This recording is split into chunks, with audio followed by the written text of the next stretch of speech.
के ट्राइब्यूनल, और वही जो दो लोग जाहिल आए थे वही आपका फैसला करेंगे। उनको कोई सबूत नहीं देना है।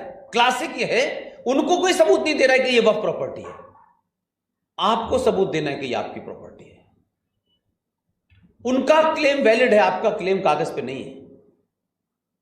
तब आंध्र प्रदेश हाई कोर्ट के जज ने यह कहा कि भारत में जो पूरी जमीन है उसमें सबसे बड़ी ताकत में, सबसे बड़ी मेजरमेंट में जमीन पहले नंबर पर रेलवे के पास है, दूसरे नंबर पर डिफेंस के पास है, तीसरे नंबर पर वक्फ बोर्ड के पास है।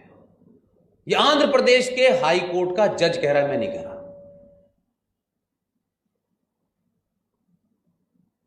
आपके शहर का एक नामी ग्रामी जो देश का सबसे बड़ा बिजनेसमैन है, पीयूष भाई, मैं ये सोच ही नहीं सकता था जिंदगी में कि इतने बड़े बड़े लोग मुझसे मिलने आएंगे। मुंबई गया था मैं अभी 15 दिन पहले, मेरी कोई सभा नहीं थी, अब वो ट्रस्ट के सिलसिले में कुछ लोगों से मिलना था। मैं तो ऐसे जैसे यहां बात कर रहा हूं वैसे वहां बात कर रहा था। मुझे पता ही नहीं था ये 4-5 लोग मुझे जिन्होंने ओबेरॉय होटल में कॉफी पिलाने के लिए बुलाया है, ये चाहते क्या है मुझसे। उसमें से उस हिंदुस्तान के सबसे बड़े बिजनेसमैन का कोई आदमी आया हुआ था। मुझे तो इस बात का ताज्जुब हुआ, जो इतना संपन्न आदमी है, इतना संपन्न आदमी है, क्या लोग नहीं थे उसके पास। बॉम्बे में उसका सबसे बड़ा मकान है। मुकेश अंबानी के मकान के आधे हिस्से पे वक्फ बोर्ड ने क्लेम कर दिया है। लड़ नहीं सकता कोर्ट में। जो प्रधानमंत्री के कंधे पे हाथ रख के घूम सकता है लेकिन कानून नहीं बदलवा पा रहा, क्योंकि वो इतना ताकतवर है। 10, 5, 15, 20, 50 करोड़ रुपया दे देता है, 6 महीने के लिए गायब हो जाते हैं लोग। बीमारी को समाप्त नहीं कर पा रहे, बीमारी को थोड़े दिन के लिए टल जाती है, एक्सटेंशन पे चली जाती है। मैं और आपकी क्या औकात है।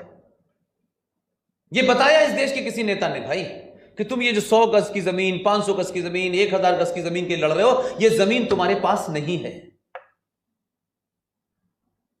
और 1995 से 2013 के बीच में जो समाज के तौर पे, समाज में जो हो रहा है वो जमीन पे देखिए।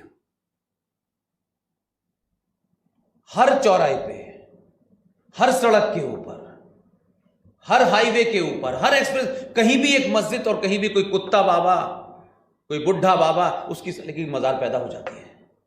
मजार बनने के बाद आप हटा नहीं सकते, क्योंकि वक्फ बोर्ड वाला कहता है 144 नंबर वक्फ प्रॉपर्टी खत्म। उसने कह दिया, खत्म हो गई कहानी। इसलिए पुलिस नहीं तोड़ने दे रही आपको। आप कहते हैं पुलिस नहीं करना चाहती, अधिकारी नहीं है। यह देश किसका है? जो मकान मालिक होता है उसकी आवाज में अलग पहनापन होता है, जो किराएदार होता है ना, वो हमेशा रिसीविंग एंड पे होता है। आपने 1946 का नारा नहीं सुना था, जब पूरे देश में नेशनल असेंबलीज के चुनाव हो रहे थे, 1585 सीटें थी, तब नारा आपने सुना ही नहीं। उनका ठीक है, पता नहीं कौन लगा रहा है, ठीक है, क्या फर्क पड़ता है, हो जाएगा, हम भूल गए। लेकिन वो नारा उस वक्त भी था, लेकिन उसके बाद का नारा मैंने अलीगढ़ मुस्लिम यूनिवर्सिटी में 20 साल सुना है इन्हीं कानों से। तब शायद मेरे लिए अलीगढ़ हिंदुस्तान के अलावा मैं हिंदुस्तान को जानते ही नहीं था। अलीगढ़, अलीगढ़ मुस्लिम विश्वविद्यालय, अलीगढ़, नमाज, कुरान शरीफ, ये वो, रोजा नमाज, इस जिंदगी के अलावा मेरी जिंदगी नहीं थी। खेल कूद, बस मैं जानते नहीं था कि भारत क्या है।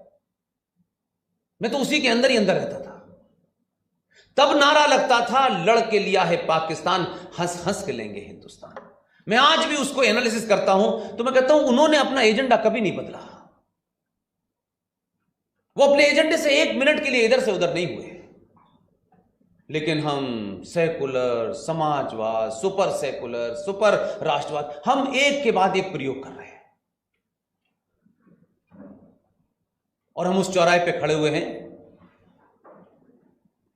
मांस रेप हो तो हम नहीं बोलते, बंगाल में रेप हो हम नहीं बोलते, मेवात में रेप हो तो हम नहीं बोलते, मलारकोटला में हो तो हम नहीं बोलते। हम सहन करते हैं, हमें सहन करना।